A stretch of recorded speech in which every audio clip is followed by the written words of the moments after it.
Yeah. Hi everyone, I'm here with Peter Schofield, a member of our 10 a.m. congregation. So it's great to be chatting to Peter.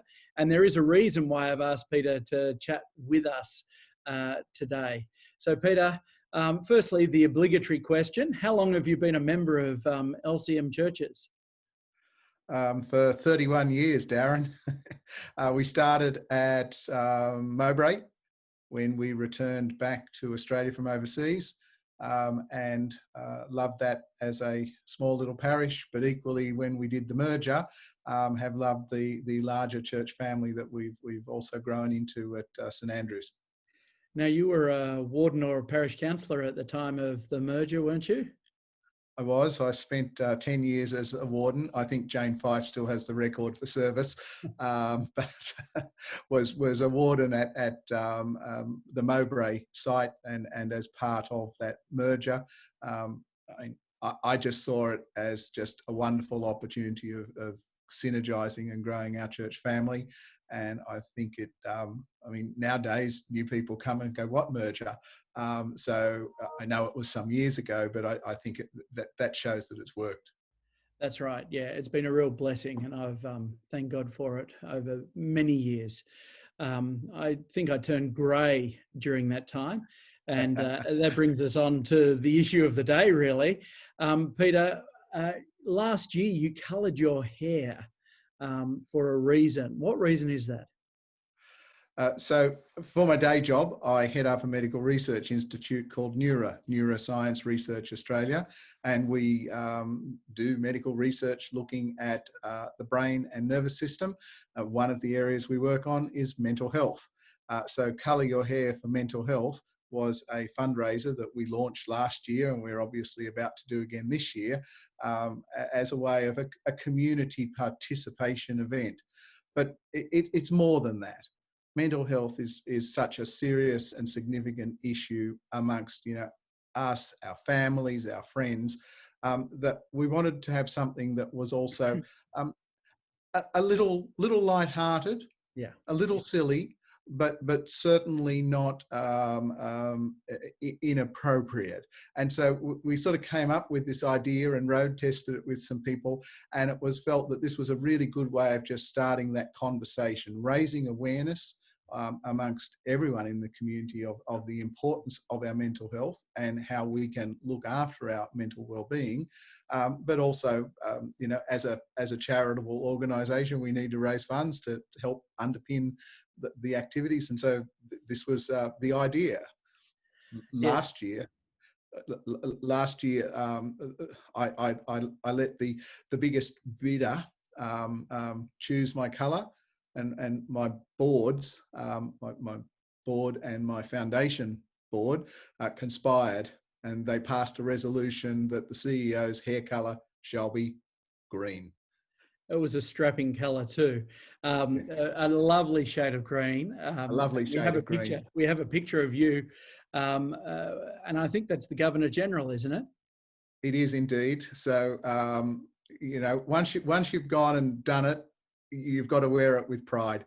Excellent. How will this money help the research, and what sort of area will that be going into?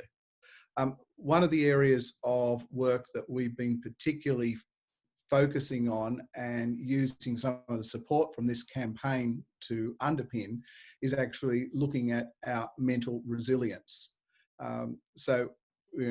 Schizophrenia, bipolar depression are particular mental illnesses that we do work on, but the resilience is one of the ways that we can strengthen ourselves and give ourselves sort of a bit of a coat of armour. It's not impenetrable.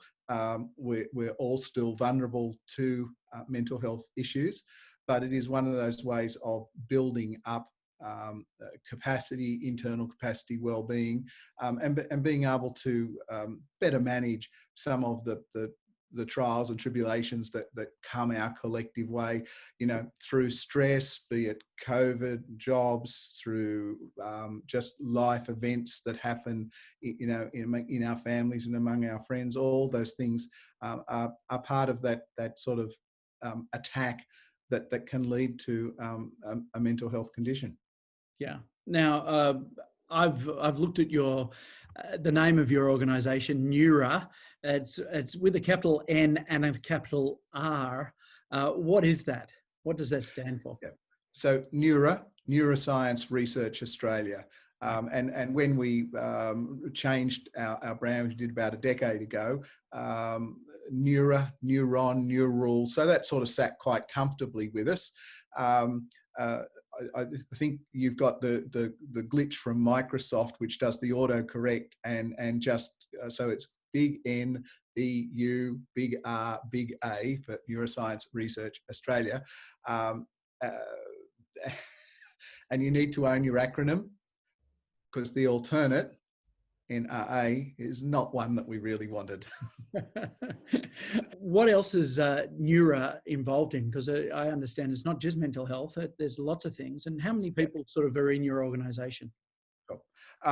So we're 300 odd staff and students. So it's reasonable size, spread across 34 different research groups, working in things such as dementia, Alzheimer's, Parkinson's, mental illness, of course, schizophrenia, bipolar, in movement, falls prevention, in injury prevention, spinal cord injury. So we really have quite a broad range of neuroscience, brain and nervous system disease. Okay. And is there one sort of standout piece of research for you that you're particularly pleased that your organisation was able to do and achieve? But the one that perhaps I'm going to highlight, it's always a bit like asking you to pick your favourite child. Oh, that's easy. The one I'm going to highlight is one that everyone in our parish will be familiar with. Child car seat legislation changed 8-10 years ago, and we were responsible for that. Now, when I say responsible, we generated the evidence. The evidence was reconstructing serious and fatal child injuries, and then looking at how those children were restrained in their car seats or not, and then using a crash sled, reconstructing those accidents, and then saying, now what would happen if those children were properly restrained? That evidence base went to the ministerial council, all the transport ministers around the country. They adopted that. Each of the states changed their legislation. Of course, there's a little bit of grumbling whenever legislation changes, but death rates of children in car accidents are 40% lower. So those are real kids that are alive today, and you know, a whole host more that aren't injured or aren't as badly injured as a result of the medical research that we've done at NeuRA. Now, we get back to the hair colouring. As I Yes. mentioned, I'm come on board and I thought it's a great cause, so I'll colour my hair. People in the email that will be sent out will have an option of supporting you, me, or both. That would be great. Is there a particular colour that you're going for this year, Peter? Well, last time I did as I said, the person who was the biggest donor, and so my directors conspired.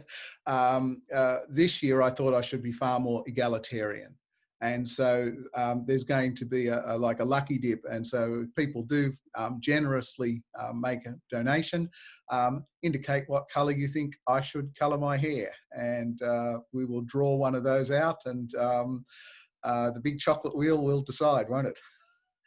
That sounds like a great idea. I might do the same. So you know, if you do want to support, there's no pressure. Then you know, pick a colour. I was also thinking as the emails for Colour My Hair Day comes along, of our sermon series at the beginning of the year, which seems like a lifetime ago when we began 1 Peter. And in 1 Peter 2, Peter writes to the Christians who are scattered around the world, live such good lives among the pagans that though they accuse you of doing wrong, they may see your good deeds and glorify God on the day he visits us. And that verse has always intrigued me, because Peter could have said, you know, live such good lives and preach the gospel amongst the pagans so that they will hear the good news and glorify God. But he doesn't say that. He says, to quote John Dixon, let your good deeds beautify the gospel. So no one's going to be converted because someone's hair color changes, But by drawing attention, and I think Christians ought to draw attention to these causes and be at the forefront of giving to all sorts of things, gospel first, but to doing good in the community as well. And I see this as a great opportunity. I guess that's the sermon bit of the interview. But Peter, how many people have signed up for this that you know of or you were aware of?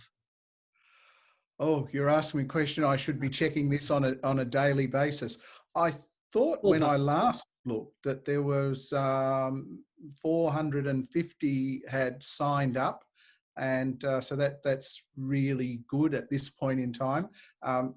Colour Your Hair is in Mental Health Week, which is the first full week after the long weekend, and particularly goes to World Mental Health Day, which is Saturday the 10th of October. So that's our time window.